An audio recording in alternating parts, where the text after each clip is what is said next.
સ્વાગત છે। અમદાવાદના સુભાષ બ્રિજના અમુક મકાનો તોડી પાડતા બાવડામાં આવેદનપત્ર અપાયું। અમદાવાદના સુભાષ બ્રિજ વિસ્તારમાં થોડા સમય પહેલા જે મકાનો તોડી પાડવામાં આવ્યા હતા તે પરિવારોને તાત્કાલિક ધોરણે પ્લોટો ફાળવવા બાબતે બાવડાના શ્રીરામ હિન્દુ વિકાસ ટ્રસ્ટ દ્વારા મામલતદાર સાહેબને આવેદનપત્ર આપવામાં આવ્યું હતું।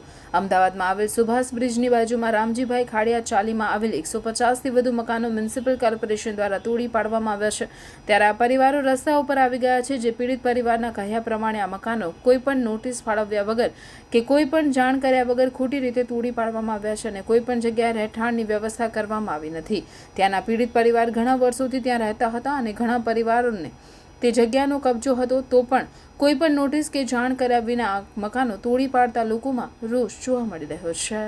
અમે શ્રીરામ હિન્દુ વિકાસ ટ્રસ્ટના દરેક સભ્યો આજ રોજ મામલતદારશ્રીને આવેદન આપીએ છીએ કે સુભાષ બ્રિજની અંદર જે 150 મકાનો વગર નોટિસ વગર તોડી કાઢવામાં આવ્યા, જે 70 વર્ષથી ત્યાં વસવાટ કરતા હતા બિનકાયદેસર રીતે, એટલે એમને પુનઃ વસાવટ કરવામાં આવે અને સરકાર દ્વારા એમને પરત મકાનો બનાવીને આપવામાં આવે એ માગણી મામલતદારશ્રીને આવેદન દ્વારા અમે કરવામાં આવી છે।